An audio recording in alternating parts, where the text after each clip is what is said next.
Today, I'm going to try to play a 10-minute rapid game, a 3-minute blitz, and then a 1-minute bullet game. If we can get all three with no blunders, we win the challenge. Otherwise, the video is just going to end. Okay, we get white. We're playing e4. Guys, I don't know why I'm so nervous. I feel like I've played a million chess games where I haven't blundered. But for some reason, when the goal is not to blunder, there's more pressure. Yeah, let's castle. Let's just do normal developing moves. I don't want to get too complicated. This could walk into g5, so maybe not that. All right, now if I take the bishop lines up against my king, so I'd rather not take. And if I take back with the queen, we actually have pressure on the g-pawn, which makes it harder to develop this bishop. So I think I'm not going to take there. It does mean we can't play e5 to break. So let's just develop our knight. Okay, so now that my queen's in the middle, strong potential for blunders. If I like blunder a piece, sometimes it's not a blunder. Because if you get like 2 pawns for a piece, it's not so bad. Yeah, losing your queen, almost always a blunder. Okay, I want to look at e5. One other thing is time pressure is really important. If I'm short on time, blunders are guaranteed. So let's play e5 right now. I'm not going to sit here and try to calculate too hard. Okay, we take with check. Now, if the queen blocks, I wonder if I can take here.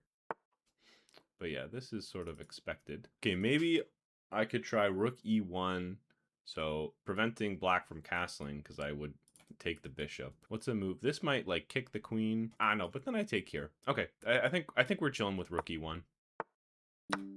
I quite like this. Actually, and we're also threatening to capture this with our bishop if the rook didn't come back to defend. I could put pressure on the pinned piece. Just a simple move. Okay, I'm running out of time. I don't think this will be a blunder, even if it's not the best move. So I think we should be safe. And so here I thought we could take the bishop, kind of exploiting our rook. So he can't take the he can't take our bishop. But I guess the queen could take back, and then we could take here, and I guess the pawn would be forced to take. And actually, then the knight's hanging. So I think we're chilling here. So now here, and we should be winning the knight. So we are down to 2 minutes 45 seconds. Oh, a little sack. Okay, but if I take here, the rook pins the queen, so I guess the rook would have to take, but then I can take the queen with check. I guess the king would take, and then we're just up material. Because this is check. Otherwise, we'd be losing our queen. Check. Yeah, this is a check. I guess we attack the knight here. Just want to make sure. There's a fork here, but I think that actually loses the knight, and we'll sort of bait the knight here, and then we can win it. So like here, check, and then this actually doesn't defend the knight because we take the rook with mate. So I imagine we take the knight. Yeah, rook takes. Okay, well, what is that? Yeah, what the heck? They just hung the rook at the end.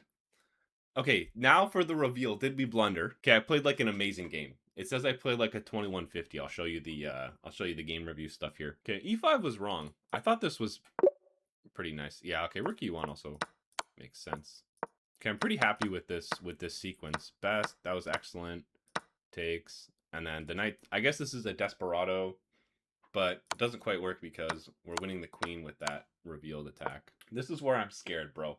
Blitz is scary. I always psych myself out with blitz. It's just 3 minutes. So for better or worse, it'll be over. Okay, against d5, we play the England, and they disconnected. Now, I think if they disconnect, I don't think we're counting this. We're gonna have to play another game. Okay, we'll try again. New 3-minute. Okay, this time we get white. My like main theory is knight f3, but I have sort of a blitz. I like to play the Danish gambit for fun. So this is the main line of the Danish gambit accepted. If they take here, obviously. Yeah, sometimes they don't, and then I just take back the pawn. Sometimes you gotta look at this move as well. I think black's like cooked already. How do you even stop checkmate? Because usually you can use the queen and it's fine. But here, knight here, we just take it. Hopefully this isn't I'm not missing something obvious. Wait, knight here takes, and then castles. I guess that's the only way. But okay, that gives one escape square for black. This has to be the beginning. I'll play here, but I think I can take this bishop. The queen takes. Oh no, and then the knight defends this pawn. This bishop, sorry. But let's just develop another piece, and we should be crushing in this position because black's king is in the middle of the board. We should also look at checkmating attacks, just like covering all the squares, you know what I mean? All right. So if we play here, I think we win that rook. Usually the only way to trap the queen would be to have like a bishop on this diagonal. So let's just take the rook. I'm down to 1 minute. But so is my opponent, so that's not a huge concern. Let's get more pieces into the game. We need to develop. We're not going to checkmate with just our queen. Okay, let's just trade queens. We're up a rook. Castle our king to safety. And now I need to start playing quickly. We're going to trade pieces.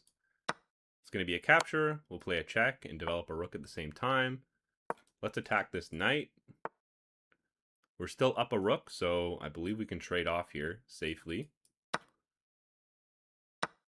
And let's pin the bishop to the king, sorry.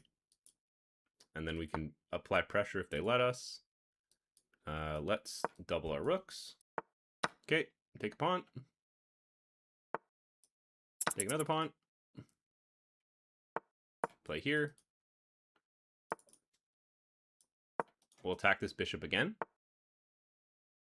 Very nice. Let's kick the bishop. Well, actually, that just hangs a pawn. Now we can take here.